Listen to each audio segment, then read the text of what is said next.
Hey, it's time for Sarah's Bedtime Stories, episode 72, When Presence is the Present. We have friends, a set of friends. Ako, meron akong mga kaibigan, pero meron din akong mga iba-ibang grupo ng mga kaibigan. And dahil close ako sa mga kaibigan ko, I think one of the things that I noticed sa mga kaibigan ko is that kahit iba-iba kami ng pagkatao, meron kaming iba-ibang grupo, meron at meron pa rin kaming mga similarities. And hindi lang similarities, meron at meron pa rin kaming mga differences. And gaya nga ng sinabi ko, dahil ako malapit ako sa mga kaibigan ko, I noticed also na sa mga kaibigan ko, meron silang mga unique traits. Kumbaga kung i-describe ko sila, meron at merong kaibigan na mafe-figure out niya na, ako to. So, kaya ko naisip yun kasi napansin ko rin sa mga kaibigan ko na though meron kami mga hobbies na pare-parehas, ang madalas na pagkakaiba namin is how we express our love for each other. Ako kasi as a friend, mahilig akong magbigay ng mga words of affirmation, mahilig akong magsabi ng nararamdaman, mag-express, mag-appreciate, mahilig din akong magbigay ng gifts, yung mga surprises. Pero sa mga kaibigan ko, merong mga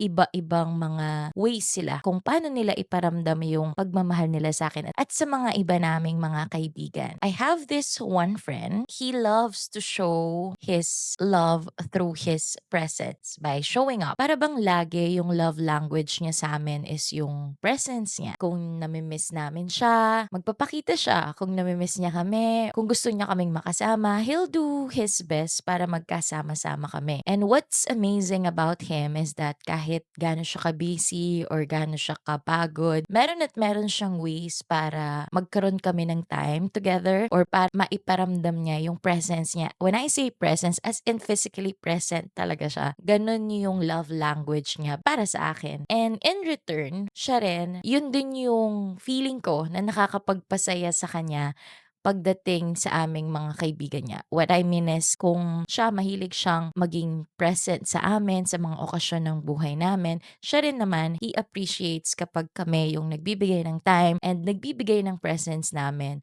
whether it's an occasion or it's just a usual day. Dahil sa kaibigan ko na to, dun ko na-realize yung importance ng showing up. And lagi kong sinasabi sa kanya or lagi kong ina-appreciate yung ugali niya na ganito. Kasi kapag pala maraming mga moments ng buhay mo na present ang isang tao, para kang nagbe-build ng mga memories with that person. And when you look back, you'll realize na ay, ang dami na pala nating pinagsamahan, whether it's an ordinary day or a special day. So that was the first time that I felt or somehow understood kung ano yung ibig sabihin nung line na sinasabi nila na your presence is the present. Akala ko yun na yun, pero hindi pa pala. Meron pa palang ibang pagkakataon sa buhay ko na mararamdaman ko yung ibig sabihin ng line na yun. I have this another friend, hindi siya ganun ka-showy, sabi niya, pero meron at meron siyang way on how to say things na parang ramdam na ramdam mo talaga yung sincerity niya kung gaano siya ka-genuine sa sinasabi niya. So I remember back then, meron siyang isang special occasion sa buhay niya,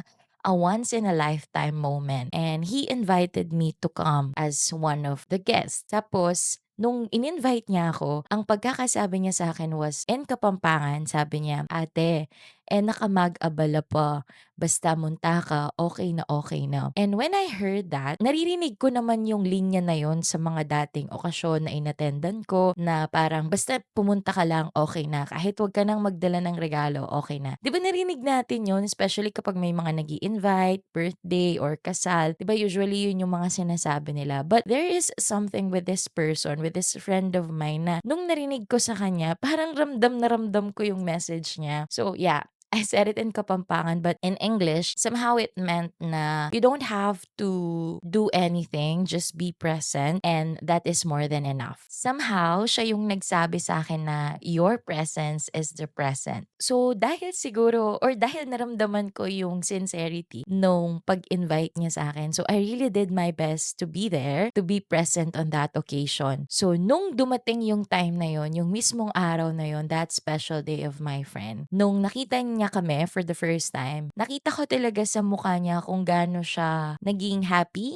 yung smile niya nung nakita niya kami na, nandito sila. And that moment, dun ko rin na-realize na ganito pala yung pakiramdam 'pag nakita mo yung isang tao na na-appreciate niya yung presence mo. Kasi talagang babalik sa'yo yung joy na naramdaman mo. I realize I never had a big celebration in my life, I think. Whether it's my birthday, siguro first birthday, pero hindi ko pa kasi masyadong natatandaan yun, di ba? Pero yung mga 7th, 18th, graduation, or anything, hindi siya usually yung big celebration na ine-expect nating lahat. Kasi ako personally, hindi ako masyadong mahilig sa mga ganong ganap sa buhay. Mas gusto ko yung intimate moments with the people I love. Mas naa-appreciate ko yung kaming dalawa talaga, yung magkasama or kaming tatlo, apat. Yung talagang alam namin na we really have this bonding together na focus yung attention ko sa kanila lang yung oras ko, sa kanila ako nagkukuwento, yung gano'n. Mas gusto ko yung mga gano'ng klaseng celebrations. Kahit hindi ko yun na-experience, being in that occasion sa buhay ng kaibigan ko, somehow na-realize ko na ganito siguro yung pakiramdam ng mga taong nagse-celebrate ng mga okasyon tapos makikita nila yung mga tao na mahal nila and at the same time yung mga taong nagmamahal sa kanila. That was again another moment when I realized that presence is a present.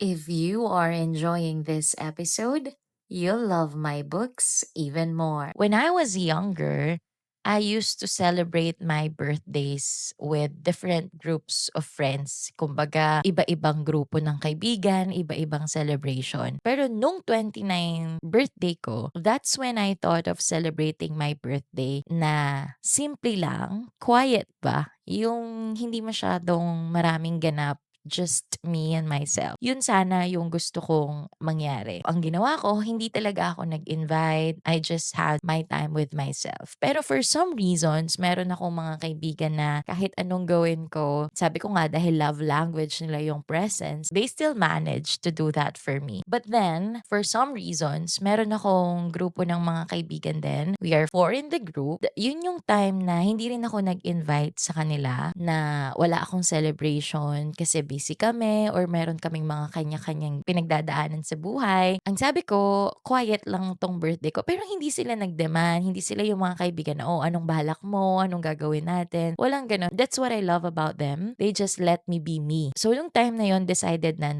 ganun lang yung 29th birthday ko. It's just me, quiet, simple. But for some reasons, the universe had its way para magkita-kita kaming lahat. Pero hindi ko sinabi nun na birthday celebration yon. Ang sabi ko lang, kung meron kayong oras, kung available kayo, then meron akong time, gantong araw, gantong oras, hihintayin ko kayo. Pero kung hindi kayo available, no pressure, okay lang. Binati naman ako, minessage ako, and alam ko yung pagmamahal nila sa akin. It's not just during my birthdays, it's actually the entire year, for how many years na. So tuloy-tuloy yon. So it's not a big deal for me. Nung sinabi ko yon, I was not expecting na pupunta yung iba. Walang expectation kasi alam ko nga na meron kaming mga kanya-kanyang ganap sa buhay, may kanya-kanya kaming priorities. Nung dumating yung araw na yon, syempre nag-message pa rin ako na kung available sila, nandito lang ako. Nag-wait ako. To my surprise, dumating sila and kompleto kaming lahat. Tapos nung nakita ko sila or nung nagsabi sila na pupunta sila, na-touch na talaga ako, na iiyak na ako. Actually hanggang ngayon when I remember that moment, parang naiiyak pa rin ako. Siguro dahil din hindi ako nag-expect, kaya mas na-touch ako siguro. At saka alam ko kasi na meron nga silang ginagawa at hindi ko expect na bibigyan pa rin nila ako ng oras at panahon. So sobrang happy ko na nung nalaman ko na pupunta sila. Pero alam nyo ba kung gaano sila kagaling mag-express ng pagmamahal sa akin? Na-touch ako kasi hindi ko na talaga siya ina-expect as a celebration. Pero nagkataon na meron pa silang regalo, meron pa silang dinalang cake, at pinagluto pa nila ako ng cravings ko that time. So sabi ko, grabe yung blessings ko na to, yung mga kaibigan ko na 'to at hindi mo mababakas sa kanila yung stress, yung pagod, as in hindi mo mafe-feel na parang abala ka sa kanila. Siguro kaya ako na-touch din dun sa ginawa nila na yun. Nung siyempre limited time lang yung meron kami, dati kapag mga gantong moments, non-stop kami kung magkuwentuhan, non-stop kami mag-share ng problems, ng rants, ng updates. Pero yung araw na yun, parang dun ko naramdaman na ito ba yung pahinga naming lahat? Kasi hindi kami nagsasalita nung kumpleto na kami. Pero nung araw na yun, parang dun ko naramdaman na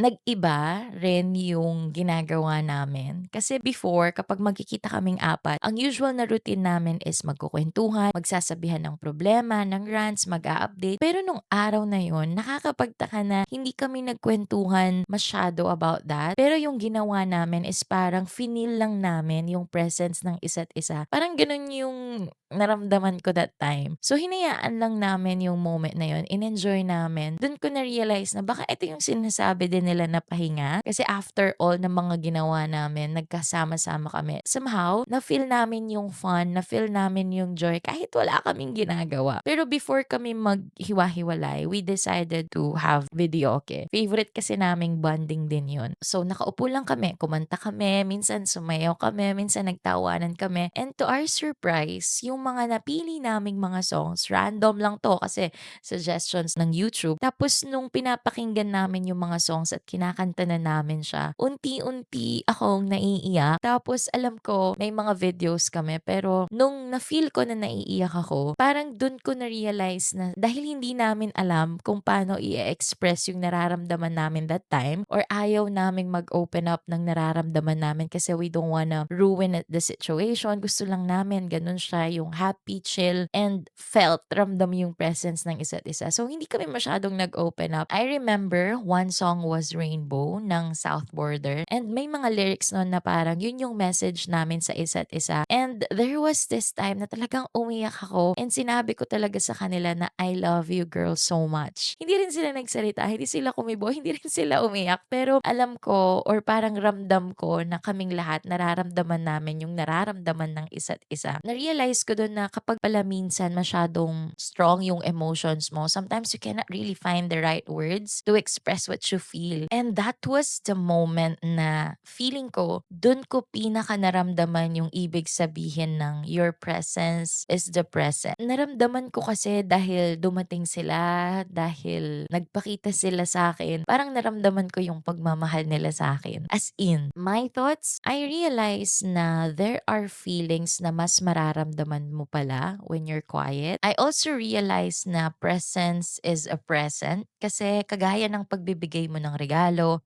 pagsusulat mo ng letter, meron ka ring binibigay na oras, energy, panahon, atensyon dun sa bagay na yon. And pag tumatanda ka rin, especially kapag busy ka, marami kang responsibilidad, to be present for a person and to be present in a situation, that is something talaga. Meron kang binigay or meron kang inilaan na oras para sa tao, para sa okasyon. That is something na mako-consider ko na isang malaking regalo talaga. Kasi ganun din yung naramdaman ko eh. Sobrang bago sa akin nung na-feel ko na yon because of my friend's presence on that day. Na-realize ko rin na yes, nakaka-touch, nakakapagpasaya yung mga surprises, yung mga big gestures. Pero meron din palang mga actions or moments sa buhay natin na parang ang simple lang pero pag babalikan mo siya or pag ikukwento mo siya, you'd realize na damang-dama mo pa rin siya kahit gano'n na siya katagal. Ako nga ngayon na kinukwento ko tong moment na to, there is still something with this story na it melts my heart hanggang ngayon. Na-realize ko rin na yung salitang I love you, kapag pala wala ka nang mahanap na salita to express what you're feeling, I think it's the best words to say. Doon ko na-realize